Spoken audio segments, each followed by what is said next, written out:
You're probably wondering what I'm doing here. After all, even though I've done my time in the classroom as student and as teacher, I'm better known as a writer, public speaker, social activist, game show host, even a speechwriter for Presidents Richard Nixon and Gerald Ford. Life has been very good to me, and I'm very grateful.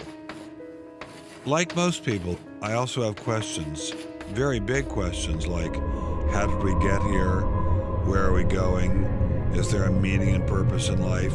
Or are we, the universe and everything in it, merely the result of pure dumb fate and chance? For most of my life, I believe the answers to these questions were fairly straightforward. Everything that exists was created by a loving God. That includes rocks, trees, animals, people, really everything. All along, I've been well aware that other people, very smart people, believe otherwise. Rather than God's handiwork, they see the universe as the product of random particle collisions and chemical reactions. And rather than regard humankind as carrying the spark of the divine, they believe we're nothing more than mud animated by lightning. Somehow, that mud found a way to grow, reproduce, swim, crawl, breathe, walk, and eventually think. I have no problem if people want to believe that sort of thing. After all, we believe in a free society. This isn't Nazi Germany. People are entitled here to believe and say whatever they want about belief in God and the development of life. At least, that's what I used to think. This is Dr. Richard von Sternberg, mild-mannered research scientist. Until 2005, he also edited a small scientific journal affiliated with the Smithsonian Institution in Washington until he published an article by this man. As a result, Dr. Sternberg quickly found himself the object of a massive campaign that smeared his reputation and came close to destroying his career. After the publication of the Meyer article, the climate changed. It moved from being chilly to being outright hostile. Shunned, yes, and discredited. What I'm asking for is the freedom to follow the evidence wherever it leads. What was so damning about this article? Nothing, as far as I could tell.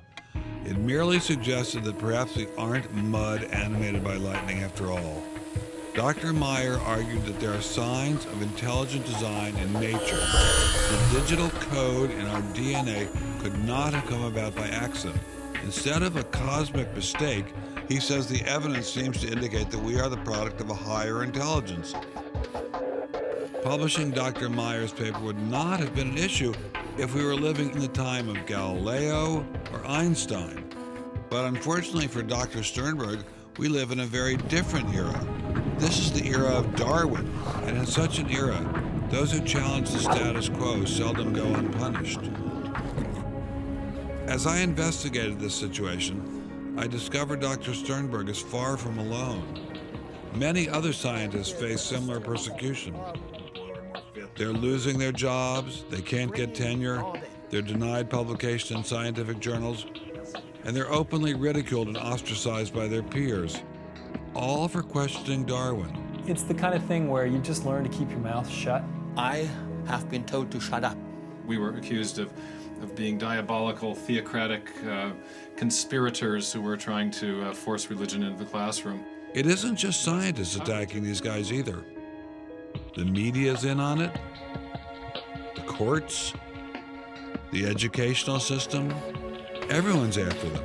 I guess I shouldn't be surprised. After all, these guys are asking some pretty dangerous questions, suggesting that Darwinism is not only improbable, it might actually be dangerous.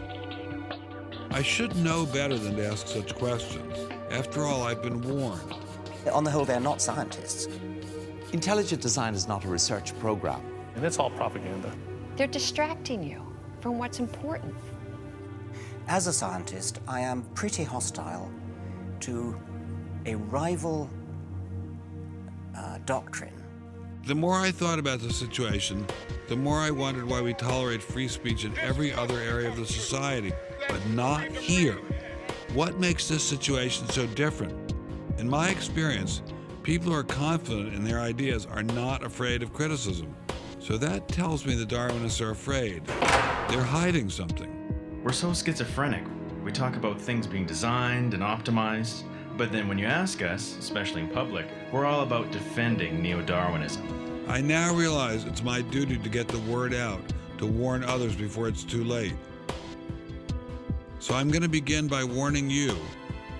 Feel free to watch this film if you must, and I hope you do. But you've got to know that doing so could land you in a heap of trouble. Some of you are going to lose your friends for watching this film. Some of you may even lose your jobs. In fact, if you're a scientist with any hope of a future, I suggest you leave right now.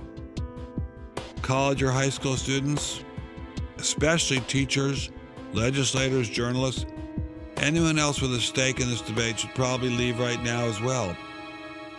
But if you do leave, will anyone be left to fight this battle? Anyone? Anyone?